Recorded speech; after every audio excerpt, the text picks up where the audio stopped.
Come on in and sit down. You cut the hardcore crew chewing the fat. You cut us shooting the shit. You cut us in the moment. This fucked up, oh my god story, guys. Oh boy. It's this married couple in Florida, Tito and Amanda Watts, that were arrested a few days ago that was selling golden tickets to heaven to hundreds of people, not just one or two people. That's right. So, you know, if for those people who ever wanted to go to heaven, Joe, let me ask you: you go to church? No, I don't. You don't. Every time Okay. I go walk in there, God tries to strike me down, and every time they throw the holy water on me, I just scream, "It burns, mommy." Well, you know, I was gonna say, you know, rather than going to church, what would you do if you could buy, you know, a ticket just to get to those pearly gates? You know what? They will have to sell it to me real good, but you know what's funny?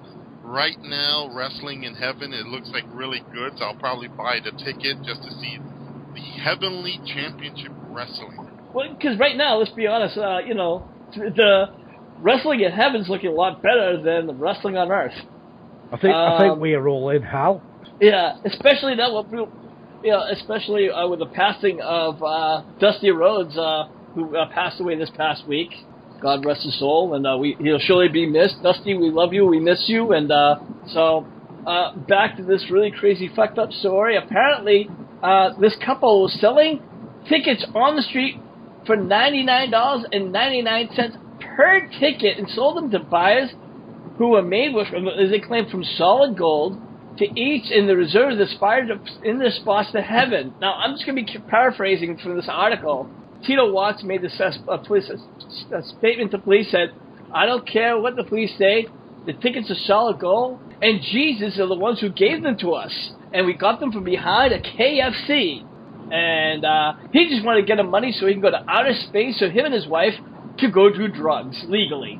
I don't know how kind of some crack fucked up stories that is, but at least they said, hey, look, we want to do drugs, but we want to be able to do drugs legally. And I heard that, and I'm like, what the fuck? If that should not be an oh my fucking god story, nothing else should be. Andy, your thoughts? Do you know what's worse than them selling the tickets? What sad bastards fucking bought them? The sad thing is, like I said, there were hundreds of people. Not just one or two, but hundreds. Fucking Bible bashers. That just goes to show how thick they are. Not only do they believe in something that doesn't even exist, they can buy a fucking ticket for it. The funny thing is, the husband even said he was willing to wear a wire and set Jesus up. And of course, Amanda Watts said, that she wanted nothing. She would throw her husband and even Jesus under the quote Jesus under the bus and said, "Hey, I had nothing to do with it. I just sat there and watched." Yeah. Please send the comment. You know, Rick, let me just say this real quick. Every day when I tune into stuff like this and stuff on news media, if there is a legitimate thing about UFOs, now you know why UFOs and aliens don't come to this planet. They can't find intelligent life. Yeah, absolutely. Police, however, did confiscate over $10,000 in cash, drug paraphernalia, and a baby alligator. A baby alligator. That's like the oldest joke in the world. Why wasn't Jesus born in the United Kingdom? What's that? Because he couldn't find 3 wise men or a virgin anywhere. James, your thoughts? I go to church, but I'm not like a Bible thumper. But I'm going to say this. What the hell are they smoking? Are they on bath salt or something? I don't know. They didn't mention their drug of choice. Oh, my goodness. I'm sure ask the same thing for those people who bought the tickets. What the hell are they on? I have no idea. I go to church, but I'm going to hell. I know that for sure. Do you know how the people got caught? How's that? Because all these Christian people were dancing up the yellow brick road going, "I've got a golden ticket, I've got a golden ticket." Finally, Lance, over to you. Let's close this one out. I am a Christian and don't go to church as much as I should, but I do have one thing to say. It wasn't Jesus, it was Jesus from around the way. They just didn't know how to pronounce that. Probably. Wow. Well, I think we need to close this out, and now we need to get on to some, actually wrestling. There actually is? Well, not really. I mean, guys, we all watched this past Monday Night Raw, and I'm going to tell you, I wish I could say I was entertained, but we watched 3 hours of Raw, and there was nothing really to watch, guys. It was really 3 hours of crap, guys. We all have to agree to this? Well, there was that one spot. Yeah. Which didn't even hit the news, so that's about as real as a I was watching. fart in a spacesuit. I was watching hot more than wrestling last night. Well, yeah. And as wrestling fans, when you're watching hockey more than you're watching wrestling, that's a sad day. And we couldn't even watch we watched a pay-per-view before that, Money in the Bank, which is usually one of the better pay-per-views, and even that really didn't raise our attention. I mean, Sheamus is now Mr. Money in the Bank, and it's like, really? Okay. And Seth Rollins retained the title. Okay, great. So now here we are, and the only thing that was really interesting thing that happened on Monday was that Kevin Owens powerbomb Machine Gun Kelly, and Kevin Owens comes out to the stage. The two exchange some words, and MGK went as far as to shove the NXT champion, and when Owens jackknifed him off the stage, for me, I was laughing my ass off. I was like, great. It was probably the best segment of the night. Owens however, go on Twitter and publicly apologize, saying that I'd like to apologize for my actions last night. He did get carried away. Andy, why would Kevin Owens... This is what makes me laugh about wrestling. Why would Kevin Owens go on Twitter or whatever and say, I apologise to the douchebag that I threw onto the polystyrene bit of wood and crash mat? No, that wasn't fucking planned. Well, obviously he has to publicly apologize because it's the politically correct thing to do, and he has to, even though he's a heel, he has to apologize. Yeah, but WWE is still working on the assumption that we're all like stuck in the 1960s and we don't know what's real and what's bullshit. And they're just insulting. So. Yeah, they're just insulting people's intelligence now by putting that on. Yes. If he'd have said nothing, it'd have gone down a lot better. I mean, all you got to do now, if something happens on the WWE and it's real, it hits the news. Yes. Was it on the news? Nah. I'm sure if that had been somebody like Puff Daddy, it'd hit the news the moment he hit the deck. I think WWE, you've tried work a storyline, and it's backfired. You look a bunch of knobs. Whoever wrote that is a knob. The only thing that got newsworthy was Seth Rollins making fun of Johnny Football. That was Can I something I didn't realise when I watched it last night? I didn't realise I could hear the crowd chanting when Seth Rollins was in with Brock Lesnar. And I couldn't work out what they were chanting. But I really want to know if all Americans have X-ray vision. Because if you haven't watched it already, please go back and watch it and listen to what they're shouting. You've got skid marks. You've got skid marks. How can they see he's got skid marks? Well, Andy, I think you kind of jumped the gun. We'll get to that in 1 second. Joe, I wanted to get your thoughts about Machine Gun Kelly. I mean, obviously, this was some kind of a promotional stuff for Machine Gun Kelly to try to, in hopes to get on the media to say that, to be on the news and TMZ, and obviously that just didn't happen because obviously the guy's a piece of shit. The guy's like, nothing. So, this is obviously a failure on all levels. What was your thoughts? As funny as it is, I don't even know who Machine Gun Kelly is, except for the original gangster of the old 30s or 1920s.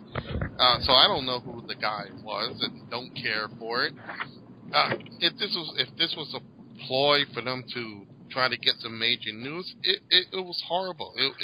They would have had more success if they would have dropped Jeb Bush on his head because then people would have cheered. Finally, another member of the Bush family is retarded. So I honestly didn't get it. It didn't help them. It wasn't anything that impressed me. And again, with wrestling today, especially WWE storyline, nothing impresses me. So to me, wasted time when they could have been doing something else. I have an idea. Seriously. First, Kevin Owens should not have to apologize. Well, he should have to apologize for one thing. Not powerbombing Machine Gun Kelly onto the concrete instead of that crash mat.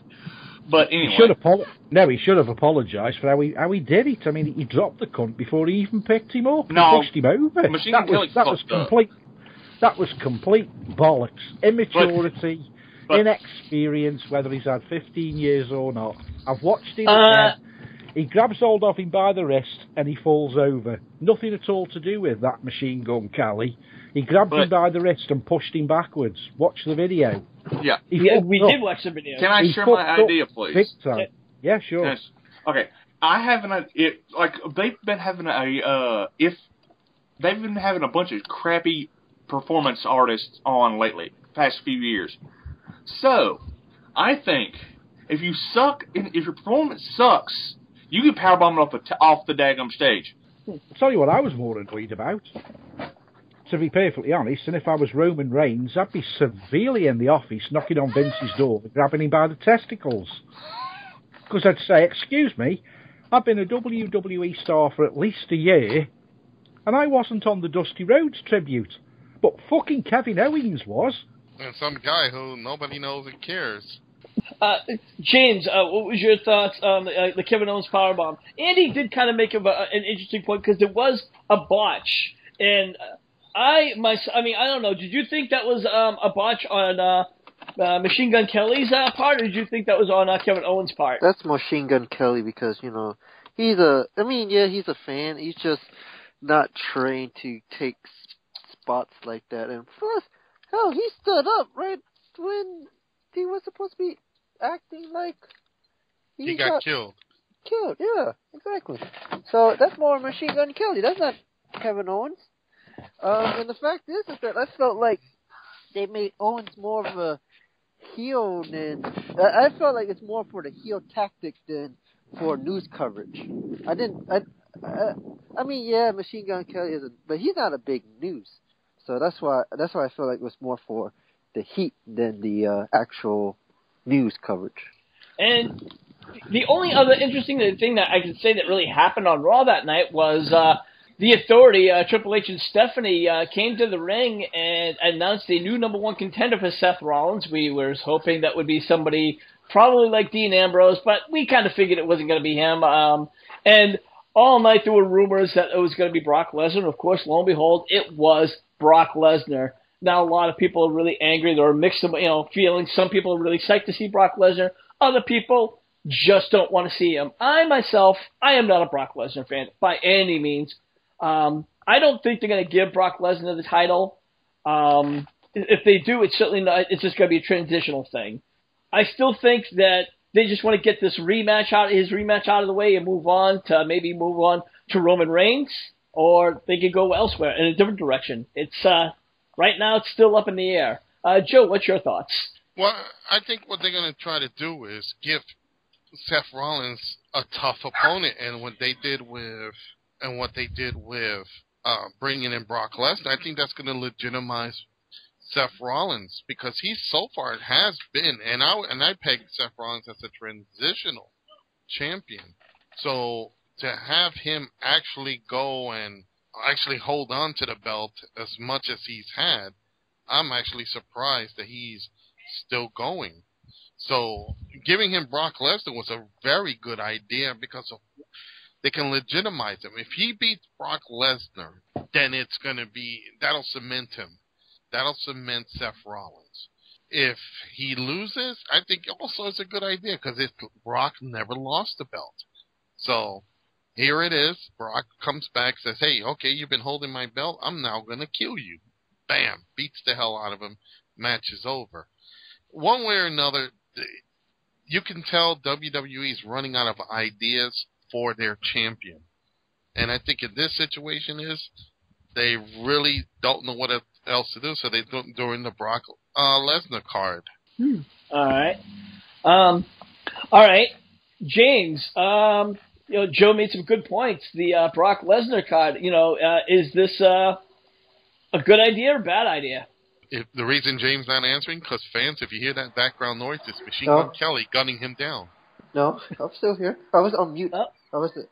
I put myself on mute. Anyway, the main thing about this Lesnar feud is just like what Rick said is that I don't see him walking out with the title. It's just that, yeah, Lesnar's getting a shot, but I feel like something's going to happen to where Seth Rollins is going to find a way to win the match, and then basically he go on feud with whoever, and if he turns on the Authority, then he's got to feud Triple H at SummerSlam for the title. All right. That's another possibility. It's something that I've been talking about for a while, that Seth Rollins and Triple H are going to feud at SummerSlam, but I thought he was going to do it without the title. So, Andy, again, do you see that happening? Do you see Seth Rollins dropping the title and going on to feud with Triple H? The only way... Do you see him going on to feud with Triple H with the title, or do you see him going to feud the title for the title? How do you see that happening? My interpretation on it all, Brock Lesnar's going to win, and then he's going to be challenged by Roman Reigns, having a rematch with Roman Reigns. That's my take on it. I think that's what it's all for. They've tried to give it to Seth Rollins, who's basically not a worthy or decent champion at the moment. I don't think he's ready for it. And now the fans have got behind Roman Reigns.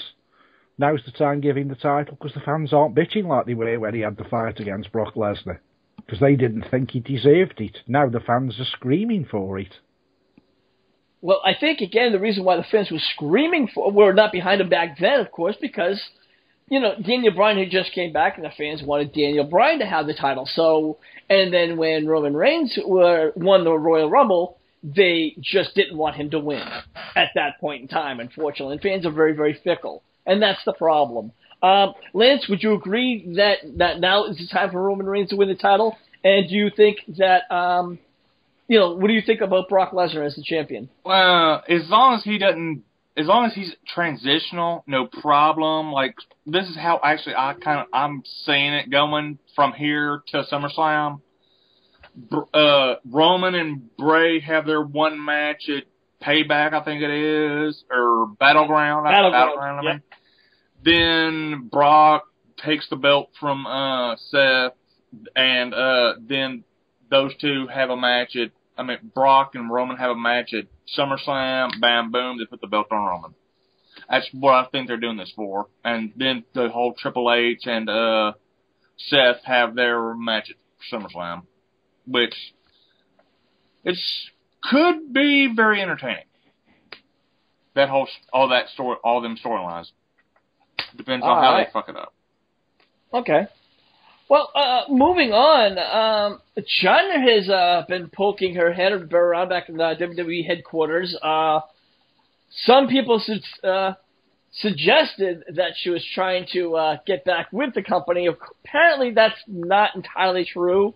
According to the reports, that she was just there to try to get some funding for a documentary, The Reconstruction of Chyna.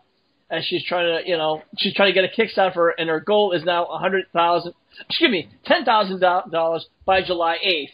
And so for those who was trying to plan, I think the reason why she had just showed up there, and it was just to take a photo up at the WWE headquarters.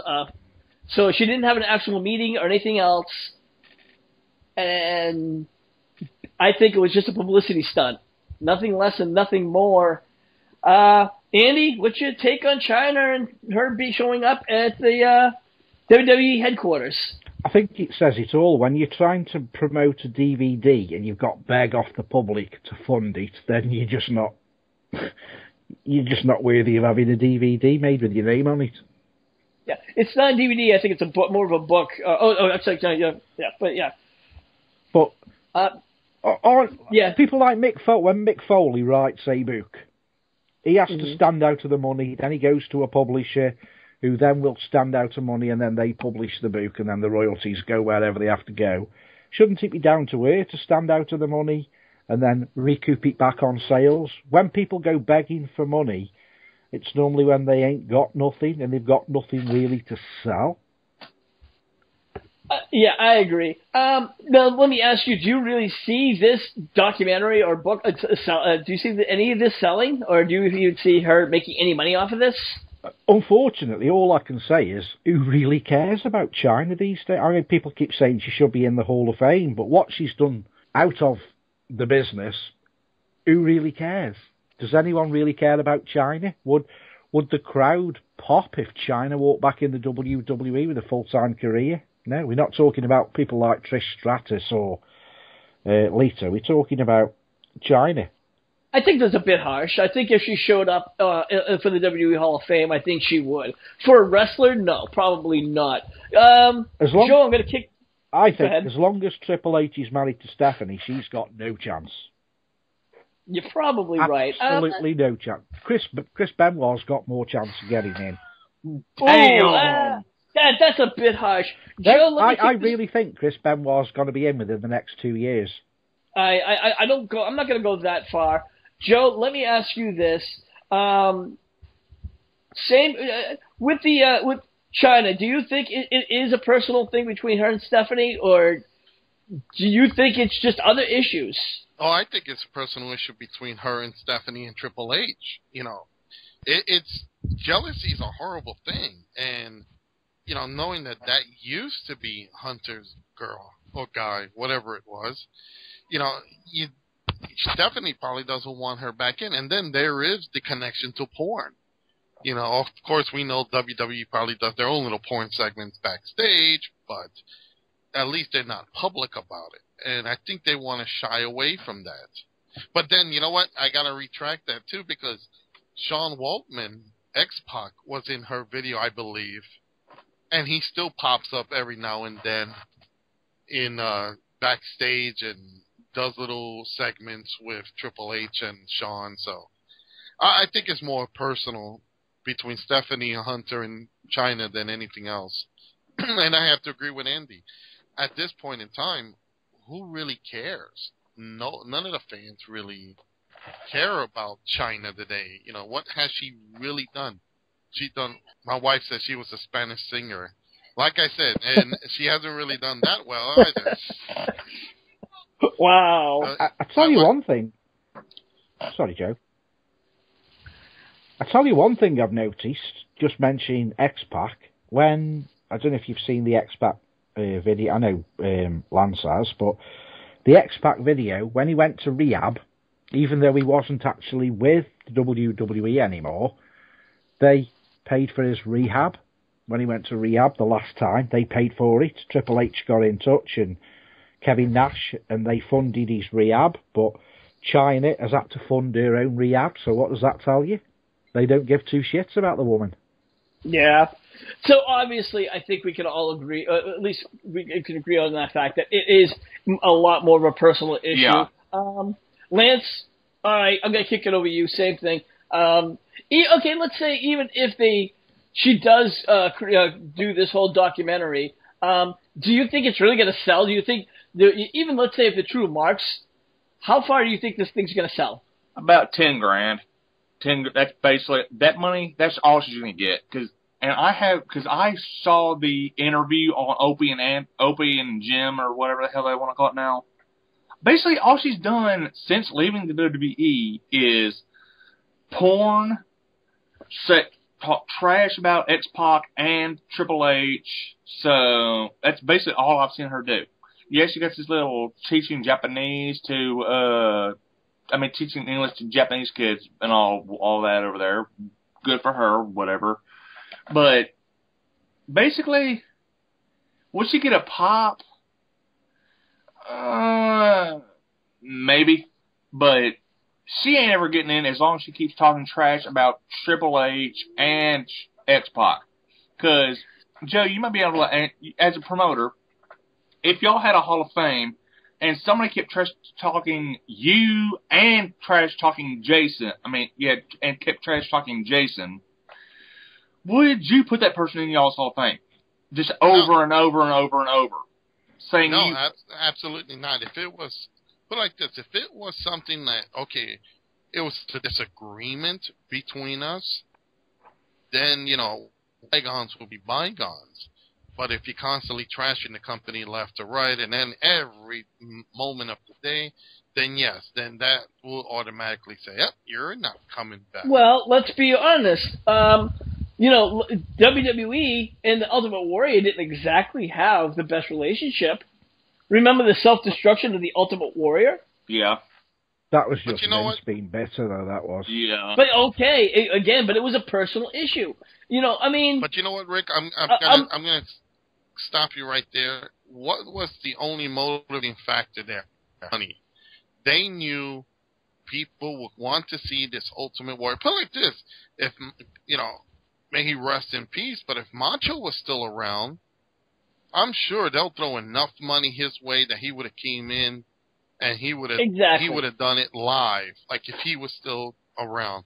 So I'm not denying that, but I'm saying is sooner or later, and I'm not talking tomorrow, next year, or even a year, or even a couple of years later. Sooner or later, fans, enough marks. We'll call them marks. We don't even call them fans. We'll call them the marks. Are gonna want to see Chyna. And the WWE, even Stephanie, as jealous as she might want to say, we want to see Chyna. And if they're going to say that there's money in it, you're going to tell me that they might not say, you know what, let's bring her in. Just get her in here, see if we can get a couple of DVDs, see if we can make some merchandise off her. Honestly, you don't see that happening. I personally don't, because I think she's done... she's shit all over the WWE like everybody else has? No, it's not that she's shit over the WWE. She's done nothing positive since she's left the WWE, and that's not like shitting on the WWE. Even Sonny sort of came back on the bandwagon, and she looked half decent when she got a Hall of Fame, and then she whored herself after. All right, James, let me kick it over to you. Let me get your opinion, your thoughts. Okay, do you see Chyna getting into the Hall of Fame at all at any point in time, or do you honestly see that she's pretty much done for? Is it because I'm the Divas correspondent? That's why you were going to me last? We've asked everybody else, so now I'm coming to you, and I need your thoughts. Well, I feel like because I think she burned bridges talking trash about Triple H's X-Pac. Unless something different happens, I don't see it. Okay. I'll put it this way. If she shuts the hell up with these rape allegations and these abuse allegations, if she shuts the hell up about that, 10 years, yeah, she could go in. But if she keeps this bullshit up, no. Okay. Yeah, because and one thing, Rick, even though if you look at the other people like Ultimate Warrior and all this, it was nothing personal with Triple H and X-Pac. None of them had, really, even Macho had a big... You're right, they were going towards Vince. Exactly. But who's been setting up the Hall of Fame now?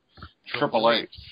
And in this situation, I can honestly tell you, there will be no way Chyna will get in there unless she publicly went out and started doing a pro WWE campaign saying, I was wrong, WWE was right, and I'm sorry. And again, like I said, a lot can happen in 10 years. I'm not saying that. I mean, if this documentary that she says, and it's nothing but a slander towards WWE, you're right. This is all hypothetical. I could be dead wrong. And Lord knows I've been dead wrong 100 times in the past. And on this very show, I've been dead wrong. I'm not going to, I'm far from that. So, I think we're going to wrap it up here, and I think this is where we're going to call it, but right now, we want to know your thoughts and your opinions. So please make sure you put your comments in the comment section below. And of course, please follow us over at Facebook.com/HardcoreWrestlingRadio. And also, subscribe to us over at YouTube.com/HWR Show. Indy, where can anyone find you at? Yeah, you can find me at www.stokehaunted.com. But before I sign off, Rick busts his ass to get this show going. So put some fucking comments at the bottom, for fuck's sake. And of course, if you really want to be a part of the conversation, we now have our HWR chat room, so which is also linked over on our Facebook page. So get on over there and hang out and join the conversation. All right. And of course, we have the classic wrestling manager, Joseph Knight. Joe, what do you got going on, and where can everyone find you? Everybody can find me on Facebook at Joseph Knight Manager. Also, you can find me on my other page on Facebook for the Classic Wrestling Association at Facebook.com Classic Wrestling Association. You can follow us also on our website at ClassicWrestlingAssociation.com. We so far right now are getting ready to unveil our big show coming up, Summer Bash, on August 29th in Boonton, New Jersey. So there'll be stuff going up on Facebook and on our website. So fans, keep tuning in. All right. And we have the incomparable Lance Moss, and you can find him over at YouTube.com/LanceMossTV. Lance, what do you got going on? I got album reviews, NASCAR discussion videos, redneck gourmet cooking videos, musical equipment reviews, a bunch of other series going on. And subscribe if you hadn't already, and hit me up on Twitter. It's at LanceMossTV. And of course, last but not least, we have one half of the HWR tag team. He's James from the Big Easy. James, what do you got going on? I'm finally out somewhere. I don't know whatever I'm doing. Anyway, I'm temporarily back here. I'll be here for at least a month. So you can find me at twitch.tv/FatBoy504, Twitter at FatBoy504, and on YouTube.com/JTD70129 where I do random shit. Alright, so for everyone here, I'm your hardcore host, Rick Head, saying we'll see you when we see you.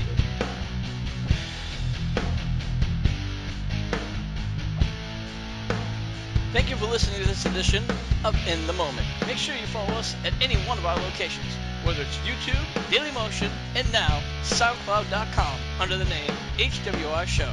Until the next time, this is your hardcore host, Rick Head, saying we'll see you when we see you.